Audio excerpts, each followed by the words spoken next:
নমস্কার বন্ধুগণ, আশা করি আপনারা সকলেই খুব ভালো আছেন। দেবযানীস কোজি কর্নারের নতুন একটি ব্লগে আপনাদের স্বাগত জানাই। এইবার সরস্বতী পুজোর ব্লগটা অনেকটা দেরি করেই আপলোড করতে হচ্ছে, তবে আমি অবশ্য আগে থেকেই শিওর ছিলাম না যে পুজো করব কিনা বাড়িতে। মনে আছে গত বছরও সোমকে দিয়েই হাতে পুজো করিয়েছিলাম, পুরোহিত ডাকিনি। আর কথা হলো, সবসময় মানুষের সময় একই রকম যায় না, ভালো খারাপ লেগেই থাকে। তো অনেক ভেবেচিন্তে ডিসিশান নিলাম যে যা হয় হোক, ভালো খারাপ সময় তো লেগেই থাকবে, কিন্তু পুজোটা আমাকে করতেই হবে, সে যে করেই হোক। প্রয়োজনের অতিরিক্ত কাজকর্ম করলে যেমন আমাদের শরীর ক্লান্ত হয়, ঠিক তেমনই প্রয়োজনের অতিরিক্ত চিন্তা করলে আমাদের মনও একটা সময় গিয়ে ক্লান্ত হয়। তবে আমি ভেবেই নিয়েছিলাম সে যাই হোক, আমি পুজোটা করার ক্ষেত্রে কোনো কিছুকেই বাধা হতে দেব না। তো তাই হচ্ছে সরস্বতী পুজোর আগের দিন ভাবলাম যে বাজারে গিয়ে ঠাকুরের মূর্তি আর কিছু ফুল মিষ্টি আর ফল এনে রেখে দেব, দিলে ওই দিয়েই আমার পুজো হয়ে যাবে। এবার ঠাকুর আনতে চলে গেলেই হবে না, ঘরদোরও পরিষ্কার করে যেতে হবে, কারণ ঠাকুর নিয়ে এলে রাখবো কোথায়, ঠাকুরের আসনটাও রেডি করে যেতে হবে। তাই এই দিন ঘর দোর মুছে পরিষ্কার করে তারপরে বিকেলের দিকে সোমকে নিয়ে একটু বাজারে বেরিয়েছিলাম। তবে হ্যাঁ, বাজারে যাওয়ার আগে এই যে লক্ষ্মী ভাণ্ডারটা দেখছেন, এটার আমি যখন রং করেছিলাম তখন একটা রিলস বানিয়েছিলাম অনেক আগে, আর ভেবেছিলাম কখনো এটাকে লক্ষ্মী ভাণ্ডার হিসেবে ইউজ করব না, আর যদি কোনো সময় এর মধ্যে টাকা রেখেও থাকি কোনোভাবে বার করে নেব, এটাকে কোনোদিনও ভাঙবো না। এত সুন্দর হয়েছিল রংটা, যে দেখতো সেই বলতো রংটা কিন্তু দারুণ হয়েছে। আর আমারও কেমন একটা মায়া পড়ে গিয়েছিল এই লক্ষ্মী ভাণ্ডারটার উপরে, তাই ভেবেছিলাম এটাকে কখনোই ভাঙবো না। কিন্তু ওই যে কথায় আছে, মায়ার বন্ধন খুবই জটিল, একবার জড়িয়ে পড়লে ছিঁড়ে বেরিয়ে আসা খুব কঠিন। তাই সব রকমের মায়া ত্যাগ করে এটাকে ভেঙেই ফেললাম। এর ভেতরে কয়েকটা নোট আমি জমিয়েছিলাম, সেটা দিয়েই আজকে প্রতিমা কিনে আনবো। আর ভেঙে ফেলার পরে প্রথমে 1-1.5 মিনিট একটু মন খারাপ হয়েছিল ঠিকই, তারপর সব আবার ঠিক হয়ে গেছে। এরপর আবারও যখন টাকা জমাবো, আবারও একটা লক্ষ্মী ভাণ্ডার কিনবো, সেটাও রং করব, পরে প্রয়োজনে আবারও সেটা ভাঙবো, আবারও নতুন কিনবো, এটাই তো নিয়ম। যাই হোক, মোটামুটি বিকেলের দিকে, বিকেলে নয় অ্যাকচুয়ালি আমরা দুপুরে খাওয়া দাওয়ার পরেই বেরিয়েছিলাম আমি আর সোম। আর আজকে মা আমাদের সাথে আসেনি, কারণ মা চলে গিয়েছিল বালিসাই তার 2 দিন আগে। যাই হোক, যেখানে আমরা ঠাকুর কিনতে গেছিলাম সেখানে একটু এদিক ওদিক ঘুরে ঘুরে ঠাকুর দেখলাম। তারপর একটা একটু ছোট্ট সাইজের প্রতিমা আমার খুব পছন্দ হয়েছিল। আর সত্যি বলতে প্রতিমাটা শুধু আমার নয়, সোমেরও পছন্দ হয়েছিল, তো সেটাই আমরা নিলাম। আর ফেরার পথে একটু ফুল আর মিষ্টিও নিয়েছিলাম।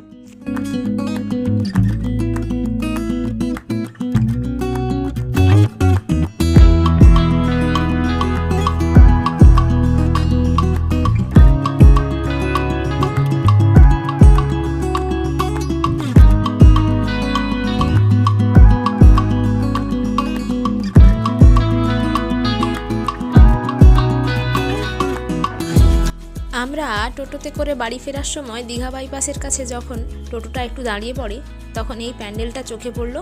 এখানে প্রতিমাও কিন্তু খুব সুন্দর হয়েছে। বাজার থেকে ফিরে ভাবলাম একটা কাজ অনেক দিন ধরেই করা হচ্ছে না, সেটা আগে করে নিই। এই যে কাঁচের কৌটোগুলো বেশ কয়েকদিন আগে মায়ের সাথে বাজার থেকে ফেরার সময় নিয়ে এসেছিলাম, আদা বাটা, সর্ষে বাটা, এগুলো স্টোর করার জন্য। আদাগুলো ছাড়ানোই ছিল, সেগুলো এখন বেটে নিয়েছি।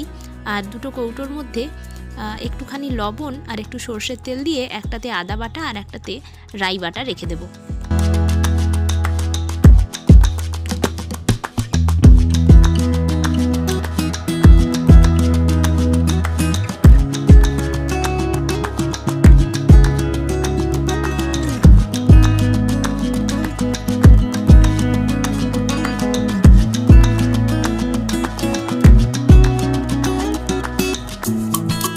ব্যাস, চলুন হয়ে গেছে, এখন এগুলো ফ্রিজে রেখে দিই। তো সরস্বতী পুজোর ব্লগটা বেসিক্যালি আগের দিন শুরু করেছিলাম, যখন সরস্বতীর প্রতিমা সমস্ত কিছু নিয়ে এলাম।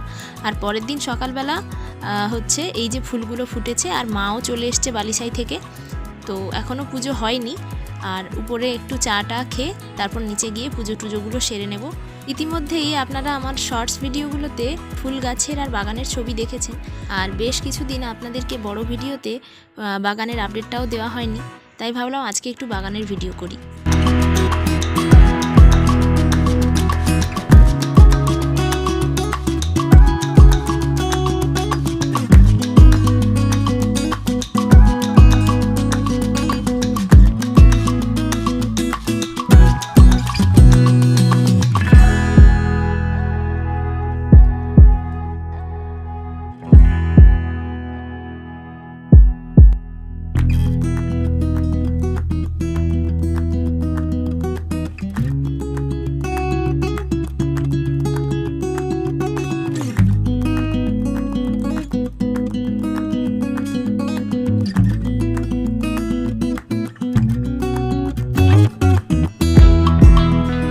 এদিকে আমার চা খাওয়া প্রায় শেষের দিকে, আর ওদিকে সোমের একটা বন্ধু চলে এসছে দেখুন, যদিও সোমের চেয়ে অনেকটাই ছোট, তো আমাদের পাড়াতেই বাড়ি, একসাথে ওরা পুষ্পাঞ্জলি দেবে, তাই ও এসছে সোমকে নিতে। আমাদের পাড়াতেই একজনের বাড়িতে পুজো হচ্ছে, পুরোহিত আসছেন, তাই সোমকে ভেবেছি এবার ওইখানেই পাঠাবো পুষ্পাঞ্জলি দিতে।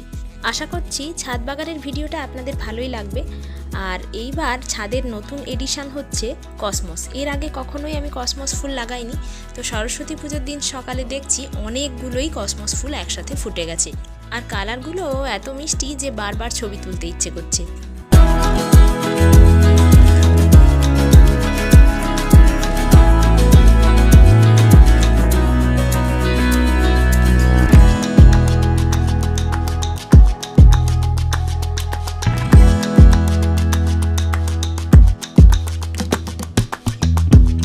আজকে সকাল থেকে এতটা টাইম ছাদের উপর কাটিয়েছি যে সরস্বতী পুজো যে বাড়িতে করেছি তার ভিডিও আর নেওয়া হয়নি। এদিকে ততক্ষণে সোমও রেডি হয়ে চলে এসছে, আর ওদেরকে বললাম একটু দাঁড়াও, ওইখানে কয়েকটা ছবি তুলে নিই। তো এরপর ওরা তো চলে গেল অঞ্জলি দিতে, কিন্তু আমি যে বাড়িতে পুজো করেছিলাম সেটার ভিডিও নিইনি, একটু আগেই আপনাদের বললাম, তাই এই ছবিটা অ্যাটাচ করলাম আপনাদের দেখার জন্য।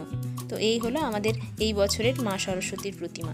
এইবার মা সরস্বতীর প্রতিমা কিনতে গিয়ে দোকানি আমাকে বলেই দিয়েছিলেন যে এই প্রতিমা আপনি বাড়িতে 5 বছর রাখতে পারবেন। তো 5 বছর না হলেও মিনিমাম 3 বছর আমার রাখার ইচ্ছে আছে।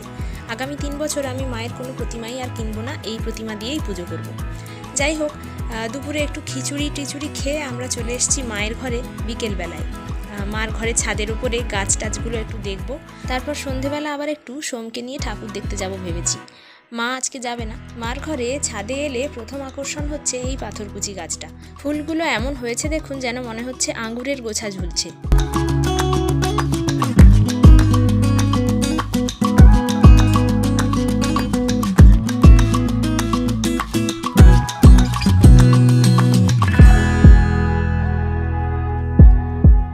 ছাদের ওপর ফুল গাছ ছাড়াও মা শাকতলা ফেলেছে, তারপর লঙ্কা গাছ লাগিয়েছে, শিম গাছ তো আছেই, একবার শশা গাছও করেছিল, আর ধনে পাতাও এমন লাগিয়েছে।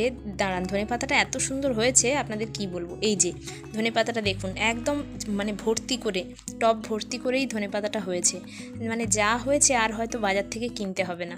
তো এগুলো মা বলেছে তুলে নিয়ে গিয়ে আচার করে রেখে দিতে।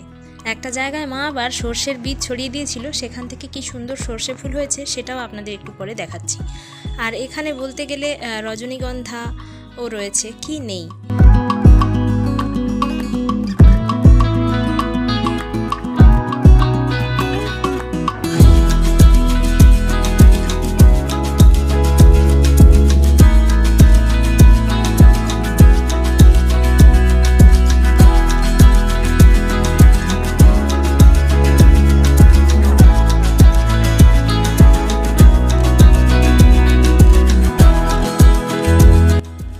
সন্ধেবেলা সোমকে নিয়ে বেরোলাম ঠাকুর দেখতে। মায়ের পা দুটো ব্যথা আর শরীরটাও ভালো নেই, তাই মা আসেনি। আমারও আসার ইচ্ছে ছিল না, কিন্তু এক প্রকার জোর করেই এসেছি। যাই হোক, প্রথম আমরা চলে এসেছিলাম সেন্ট্রাল বাস স্ট্যান্ডে হার্ট উইনিং বয়েজের ঠাকুর দেখতে। চলুন আস্তে আস্তে দেখি।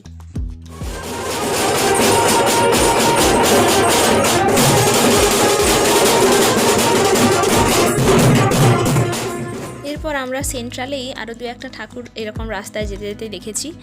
প্রচণ্ড ভিড় ছিল, তাই ওখানে দাঁড়ানো পসিবল হয়নি। তো এবার আমরা সোজা ঢুকেছি কাঁথি কিশোরনগর শচীন্দ্র শিক্ষা সদন, আর তারপর পাশেই আছে কাঁথি কিশোরনগর প্রাইমারি স্কুল। তো ওখানেই সোম আগে পড়তো, তো আগেই আমরা হাই স্কুলে ঢুকে গেছি। হাই স্কুল থেকে বেরিয়ে তারপরে প্রাইমারিতে গেছি।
কিশোরনগর প্রাইমারি স্কুল থেকে বেরোলেই কলেজ যাওয়ার পথে পরপর দুটো পুজো হয়, তো এটা হচ্ছে তার মধ্যেই একটা।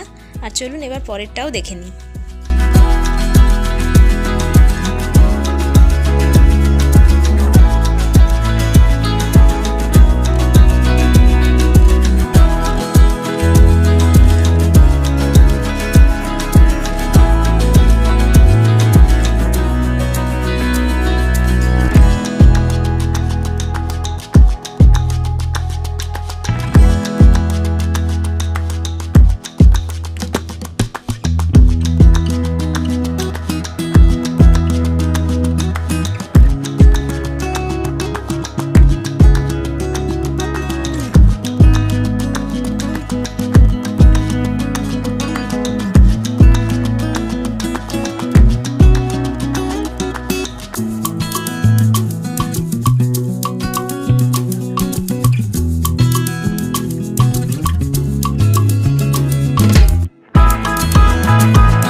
কলেজের সামনে দুটো ঠাকুর দেখে আমরা এখন কলেজে ঢুকেছি। এই হলো কলেজের ঠাকুর।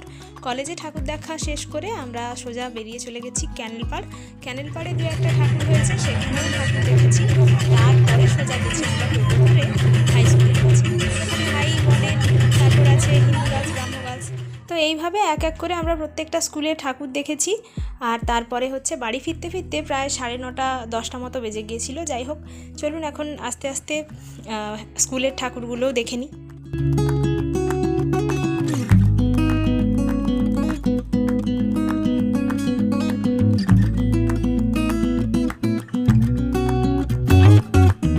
চলুন, আমাদের এখন ঠাকুর দেখা প্রায় শেষের দিকে।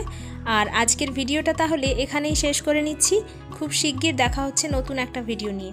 ততক্ষণ আপনারা সকলেই ভালো থাকবেন, সুস্থ থাকবেন, সাবধানে থাকবেন। আর আজকের ভিডিওটা ভালো লাগলে একটা লাইক করে দেবেন। দেবজানিস কোজি কর্নার ইউটিউব চ্যানেলটিকে সাবস্ক্রাইব করে পাশে থাকবেন।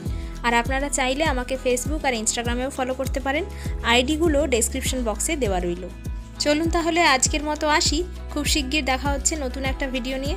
ততক্ষণ আপনারা সকলেই ভালো থাকবেন। ধন্যবাদ।